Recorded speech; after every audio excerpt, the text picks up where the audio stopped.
আসসালামু আলাইকুম রহমতুল্লাহ। আমি মোহাম্মদ মোস্তফা কামাল। আপনাদেরকে জানাচ্ছি design your project dot blog post dot com এর পক্ষ থেকে শুভেচ্ছা। আশা করি আপনারা ভালো আছেন। আপনাদের দোয়ায় আমিও ভালো আছি। আজকে আপনাদের সামনে নতুন একটি টিউটোরিয়াল নিয়ে আসছি। আজকে দেখবো আমরা কিভাবে এক্সট্রাক্ট ওয়ালপেপার তৈরি করা যায়। তো এক্সট্রাক্ট ওয়ালপেপার তৈরি করা যায়, চলুন ওয়ালপেপারটি তৈরি করি, তার পরবর্তীতে বাকি কথা বলবো। তা আমাকে তৈরি করতে যা লাগবে আমাকে তো ফাইল থেকে নিয়ে আমি এটা নেম দেই, এর একটা নেম দেই অ্যাপ স্পার্ক ওয়ালপেপার। এর উইডথ রাখলাম আমি 1280, হাইট রাখলাম 720, resolution 72, colour mode 8 GB, channel রাখলাম 8 বিট, আর ব্যাকগ্রাউন্ড কন্টেন্ট রাখলাম হোয়াইট। আপনারা আপনাদের মন মতো ইয়ে করে নেবেন, আমি এটা আমার ইয়ে করে নিলাম। এখন কিবোর্ড থেকে ডি চাপলে এই যে ফোরগ্রাউন্ড ব্যাকগ্রাউন্ড কালার, এটা ডিফল্ট কালার আসবে। আমি ডি চাপলাম, ডিফল্ট কালার আসবে, চলে আসলো।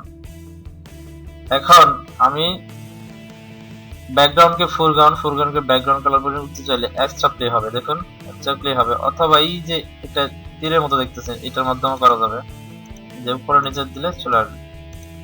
আচ্ছা ঠিক আছে, এটাকে আমি ব্যাকগ্রাউন্ড কালারটাকে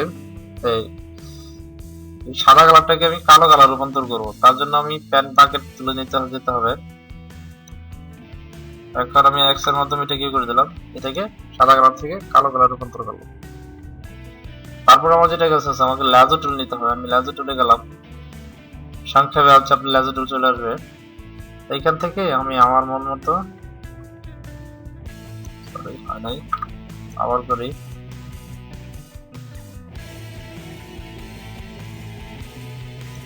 সিলেক্ট করব। এটাকে আমি ট্রান্সফরমেশন করে নিতে হবে। তার জন্য আমাকে যেতে হবে সিলেকশন থেকে সিলেক্ট ট্রান্সফর্ম সিলেকশন। এটাকে আমি ধরে দিকে নিয়ে আসলাম, আমার মন মতো একটা জায়গা রাখলাম।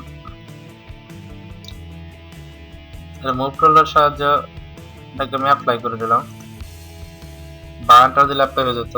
এখন আমাকে সাদা কালার এটাকে রূপান্তর করতে হবে সিলেকশন থেকে। সিলেকশন রাখা অবস্থায় আমি ভিতরে দেবো, সাদা কালারটা দিয়ে দেবো। এখন এই সিলেকশনটাকে আমি ডিসিলেক্ট করে দেবো, ডিসিলেক্ট করে দিলাম। এটাকে আমি মুভসেট সিলেক্ট রাখা অবস্থায় আমি যাবো ফিল্টার থেকে ব্লার থেকে রেডিয়াল ব্লারের অ্যামাউন্ট আমি 100 করে দিলাম। ব্লার মেথড জুম এবং কোয়ালিটি রাখলাম বেস্ট, ওকে করে দিলাম। যে সময় নেবে কাজ করতেছে, এটাকে আমি আরেক দফা অ্যাপ্লাই করব। তার জন্য আমি আবার যাব ফিল্টার থেকে যেখানে রেডিয়াল ব্লার, যেটা সর্বশেষ ইউজ করছি সেটা এখান থেকে যাবে, আমি এবার ইউজ করলাম। অথবা আপনারা কিবোর্ড থেকে কন্ট্রোল এফ মধ্যে করতে পারেন। তা আমি আবার যাব ফিল্টার থেকে যাব স্টাইলাইজ থেকে যাব ফাইন্ড এজ। এখন ফাইন্ড এজ করার কারণে যেটুকু কালোটাই রয়ে গেছে আর সব পাইকিটা সোজা হয়ে গেছে, কালো কালারটা আসছে। এখন আমাকে যা করতে হবে, আমাকে যেতে হবে ইমেজ থেকে অ্যাডজাস্টমেন্ট থেকে ইনবাউন্ড, অথবা কন্ট্রোল আই। দেখুন এখানটা শুধু ইয়েটাই রয়ে গেল। এখন আমার কাজ হচ্ছে আমাকে যেতে হবে আবার ফিল্টার থেকে ডিস্টর্ট থেকে 12। এটাকে আমি প্লাসের 45 করে দেবো। প্রথমটা প্লাসের 45 করে দিলাম। দেখুন এটা বাঁকা হয়ে গেল। এই বাঁকাটা একটা কপি নিলাম কন্ট্রোল জে দিয়ে, অথবা আপনি এটাকে ধরে এখানে ছেড়ে দিলে হবে। আমি আবার যাবো ফিল্টার থেকে ডিস্টর্ট থেকে 12। এই 12টাকে মাইনাস করে দেবো, অর্থাৎ মাইনাস করে 45 ডিগ্রি নিয়েছিলাম আগে প্লাসের, এখন মাইনাস এটা আপনি 45 দিয়ে ইয়ে করবেন। 5 বার করেন, 5 বার করলে দেখি ক্যালকুলেটর দিয়ে করি।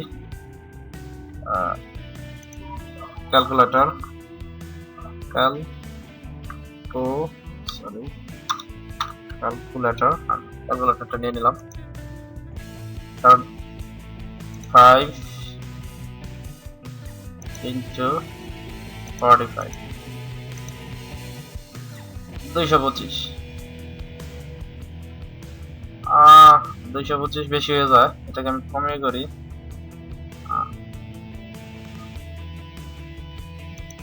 এটাকে আমি 4 করে দিই, 4 ইন্টু 45, 180 ডিগ্রি অ্যাঙ্গেলে নিব মাইনাস, তাহলে মাইনাস 180 ডিগ্রি, 4 গুণ ইয়ে করে দিলাম। দেখুন এটা বেগে গেছে। তাই এটাকে এই যে লেয়ারের ব্লেন্ডিং মোডটা পরিবর্তন নরমাল থেকে এটা আমি স্ক্রিন করে দেব। স্ক্রিন করে দিলে কি কালো কালারটা উদা হয়ে যাবে, শুধু সাদা কালারটা থেকে যাবে। এটাকে আমি মার্জ করে নেব। কন্ট্রোল এর মাধ্যমে মার্জ করা যায়, আপনি কিবোর্ড থেকে কন্ট্রোল দিলে মার্জ হয়ে যাবে, অথবা লেয়ার থেকে এই দেখুন মার্জ, অথবা মার্জ ভিজিবল করে দেব, কন্ট্রোল শিফট ই দিলে আর একটা মার্জ হবে। আচ্ছা ঠিক আছে, আমি কন্ট্রোল এর মধ্যে এটা মার্জ করে নেব। আরেকটা কপি নেব কন্ট্রোল জের মতো, কন্ট্রোল জে দিলে একটা কপি হবে। সেখান থেকে এইটার যে এই যে উপরটা এটা লেয়ার মোডটা পরিবর্তন করে দেব। লেয়ার মোডটা আবার না, এটাকে আমি লাইটেন করে দেব। যে ভিতরে লাইটেন করে দেওয়ার ইয়েতে হয়েছে দেখুন, খেয়াল করলে খুব সামান্য পরিবর্তন হয়, লাইটেন করলে খুব সামান্য পরিবর্তন, তেমন একটা বোঝা যাচ্ছে না। আচ্ছা এটাকে আমি আবার লেয়ার মার্জ করে দেব, কন্ট্রোল এর মাধ্যমে এটাকে মার্জ করে দেব কন্ট্রোল। এখন এটাকে আমি কালারিং করব, কালারিং করলেই এরকম কালার চলে আসবে। তো চলুন কালার করি। আমি একটা নতুন লেয়ার নিলাম, এর উপরে নেওয়ার পর এখান থেকে আমি ম্যাজেন্টা কালারটাকে চুজ করব ভালো করে। হ্যাঁ, এই কালারটাকে আমি কপি করে রাখি কাজে লাগে পরবর্তীতে। তখন পেইন্ট বাকেট টুলের সাহায্যে এটাকে আমি কালার করে দিলাম। এই কালারটাকে আমি কালারাইজ করে দিলাম। আপনি অন্যগুলো চেক করে দেবেন কোনটা আপনার জন্য ভালো হয়। আমি আবার এটাকে ইয়ে করলাম। তা এই যে এটা থাকা অবস্থায় এর উপরে লাইটিং কালার নিলাম, নিয়ে এটার উপর আবার করে দিলাম। এখন এটাকে আমি ওভারলে করে দিলাম। দেখুন কালারটা কিন্তু প্রায় এটার সেমই প্রায় চলে আসছে, কিন্তু এটা সেম আসে নাই। এইটা আর এটা দুটো ইয়ে করলাম, ভিন্ন ইয়ে করে করাইছে, এটা ওভারলে করাইছে, এটা কি ইয়ে করাইছে। আর এটার যে অ্যাঙ্গেল গুলো, এটার অ্যাঙ্গেল পরিবর্তন আর এটার অ্যাঙ্গেল কিন্তু পরিবর্তন, তো প্রায় সেম কালার ইয়ে করতে হলে আরো ইয়ে করতে হবে। এই কালারটাকে আপনি চেঞ্জ করে দেখতে পারেন, সরি উপরের কালারটাকে চেঞ্জ করে একটু ডিপ করে দেখতে পারেন।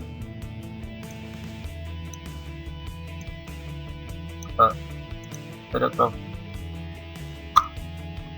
দেখেন এই যে এইটার কালার আর এটার কালার কিন্তু অনেকটা ইয়ে হয়ে গেছে। তবে এটার ইয়াটা যখন আমি সিলেকশনটা নিয়েছি তখন কিন্তু অনেকগুলো নিয়েছিলাম, যার কারণে এটার ফলাফল অনেকগুলো হচ্ছে। এটা সিলেকশনটা কিন্তু পার্সেন্ট কম নেওয়া হয়েছে, এটা হচ্ছে আপনার সিলেকশনের উপরে, কারণ এগুলো আপনার একবার একটা তৈরি করা হলে দ্বিতীয়বার হুবহু এরকম হবে না।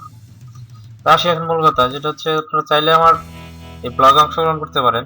আমি এখানে এর আগে একটা টিউটোরিয়াল দিয়েছি কিভাবে ফটোশপ প্লাগইন ইনস্টল করতে হয়, এবং একটি প্লাগইন আমি আমার সাইটে দিয়ে দিয়েছি, এটা ডাউনলোড করে নিয়ে আপনারা ইনস্টল করা দেখে নেবেন।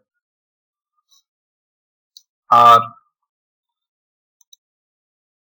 এটা আমার গ্রুপ, আপনারা চাইলে আমার গ্রুপে অংশগ্রহণ করতে পারেন। আর যেটা হচ্ছে এটা আমার ইউটিউব চ্যানেল, আপনারা চাইলে আমার ইউটিউব চ্যানেল সাবস্ক্রাইব করে রাখতে পারেন, পরবর্তীতে নতুন কোনো সেটা পেয়ে যাবেন। আজকে এই পর্যন্তই, অন্য সময় টিউটোরিয়াল নিয়ে কথা হবে, এগুলো শেষ করছি।